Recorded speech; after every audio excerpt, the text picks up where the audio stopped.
One of the best things about the age that we live in right now is the fact that we can have access to information within a couple of minutes. Just hit a couple of buttons and you can basically be on the sidelines of a Chinese Olympic weightlifting team just that easily. 30 years ago, if you didn't fly over there and get special permission to get into that sort of place, you would never be able to see what Lou does, what Tian Tao does, what I guess Clarence Kennedy does, and whatever else, top athletes that we often talk about. One of the things that I see them do all the time is this thing here that I'm doing right now.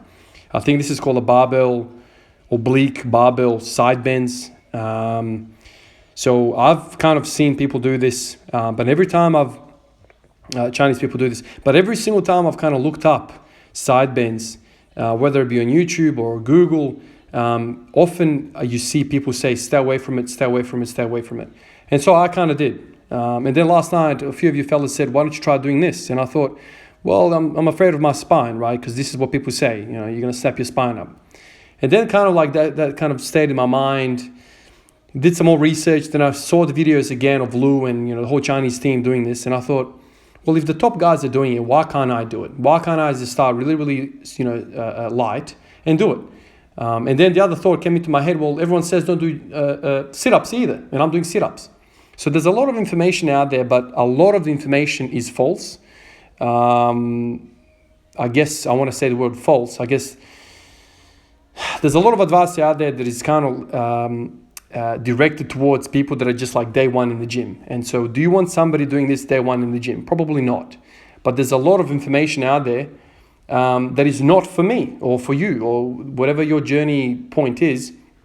Why can't I do this? So if I have the ability to control my trunk, if I can squat 200 kilos, why would this hurt my spine? And then one of you guys last night said, your spine is actually designed to actually bend sideways. If it wasn't designed to bend sideways, we wouldn't have that function.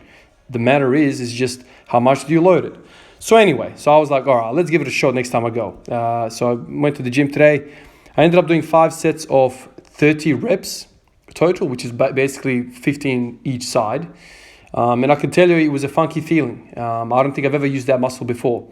So the muscle that's kind of mostly involved, I think, in this movement is the QL. The QL muscle is kind of like the most deepest lying muscle in our abdomen, essentially. It goes from your iliacus, iliac crest, so the top of your pelvis, and it kind of inserts into the last rib, and part of those fibers also insert into the lumbar spine. So it's the most deepest lying muscle. And when I looked it up on Google, if you guys want to have a look at that, when you look it up, you'll see that it's very, very close in proximity to the psoas muscle. So you got the psoas, you got the iliacus, and then you got this QL muscle. So basically, those 3 muscles are like the core, like the deep core. And so I thought it was a really good idea that I did this. I felt my obliques, I felt the QL work. And I can tell you that once again, this is going to be a repeating kind of theme with me. When I do these exercises, I feel like I'm insulated in my lower back.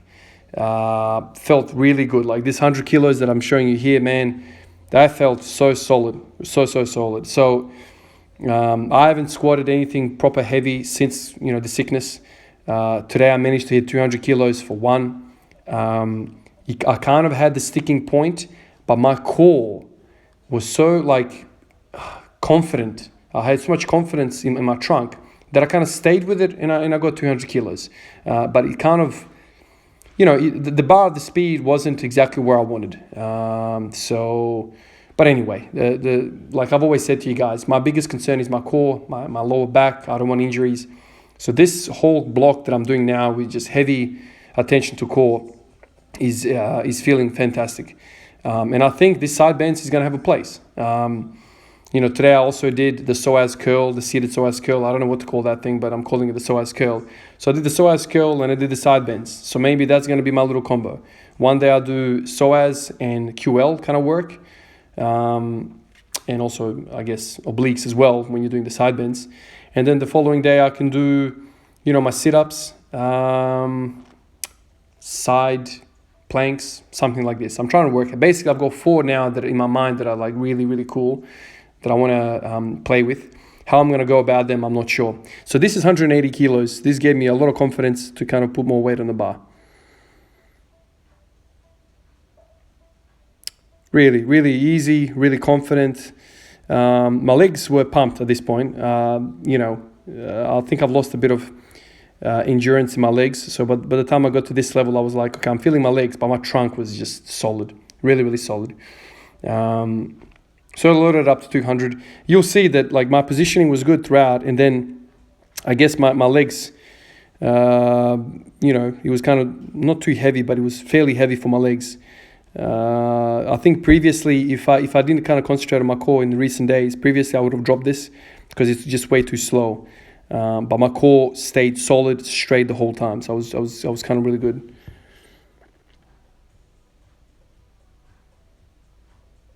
Man, I can literally see the core fighting that bar. So really confidence inspiring. I think the Chinese weightlifters, they exactly know what they're doing. Like if you see somebody on the top of your game doing something, I think it's worthwhile to try it out at least. Start square one and give it a shot. You're also seeing front squat holds or front rack holds. This is something that I've seen for a very, very long time the Chinese guys do. So I did basically 10-second holds here with 200 kilos. You also would have noticed that I hadn't started this session with front squats. I started with back squats. So it's kind of mixing it up. So back squat all the way to whatever the weight, and whatever that weight is, I'm going to front rack hold, and then shave off a couple of kilos, and then do my kind of descending, on the way down of the pyramid, I'll do, singles, front squat, and then end up doing, whatever sets of 10. So that's what I did. I ended up doing 5 sets of 10 seconds. This is just straight up war, man. I basically got one breath in, and it was very, very hard to get any sort of breath in after that. So I would hold breath for like 5 seconds, and I would kind of have to do this shallow kind of bursts of air, because there's no way you can inflate your lungs with that much weight on your collarbone. It's impossible, at least for me. So 10 seconds is all I could manage. Like if I did 15, 20 seconds, I would have fainted and just collapsed. And so after that, I did 140 for 1. I did 100 for 5, and then I did 60 for 10, and that was basically the squatting routine. Basically, at this point, I was absolutely gutted. My central nervous system it was just exhausted. I think the front rack holds, it's a very cool exercise, but I just think it's just a demolishing machine for your central nervous system. So I was actually talking to one of you guys in the comments last night. I think it's a brilliant exercise. I just don't know if I can repeat this every single day. I don't know. Maybe I can. Maybe, but the traps region, the upper back region, man, that is just getting lit up. Absolutely lit up from that exercise. But anyway, my concentration now is the core. I really want to push it. So I don't mind, going, balls to the wall with these core exercises. After this, I went to the bench press, and actually after this, I did some psoas works. I did psoas work with 10 kilos. You'll see it in a second. So the last time I did it with 5 kilos for a set of 20, I did that 5 sets of that. And today in the gym, I did 10 kilo dumbbells. And man, that, like as I'm sitting here right now, I can barely stay erect. Like my psoas, the hip flexors, iliacus is just like absolutely exhausted. So I think in the combination with the psoas work and also the front rack work, it spells fatigue for the system. So I don't know, maybe I'll have to kind of, go one day one, and on the other day do the other one. I don't know, because I mean, the psoas is so taxing for me. I don't know what it is. Like, it's I guess really close to the spinal cord. But yeah, I was just I'm gutted right now. I'm really, really exhausted. This core work seems like it's light work and whatever, but damn, man. When you see those NBA players and soccer players work out in the gym, they're always doing like these weird balancing core exercises where they're hardly handling any weight.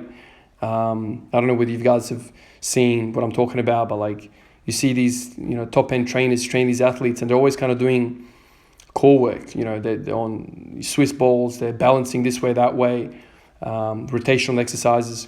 So I guess, real athletes have to train, their core. This is, I think that the moral of the story here is that we want to limit the amount of power leaks that we have in our system, essentially. So if you're interested in power, explosion, if you're a soccer player, if you want to run, if you want to, jump as a basketball player. You need to be able to kind of, conserve that energy and push it into the ground. Then I went to the bench press. Now the bench press here, I was hoping to get, 3-4 sets of 90 kilos, sets of 10. I was just gut. So I did one set, and then the second set, I got 5, and I just said, no, I can't do this anymore, man. Like, there's no fire in me. I was exhausted. So yeah, that's basically the session. Like I said to you guys last night, I'm gonna try and stick with this side bending business. I guess the number one thing that I'm thinking with this is that you don't want to go too far. So limit your range of motion to something comfortable, because I guess you can really, really spill over. And I guess if you really spill over to one side and then the other side, you can risk pinching a nerve or something. I don't know. But basically the moral of this video is pay attention to what the top guys are doing. And if they're doing something, at least give it a shot, at ground zero, and see how you go.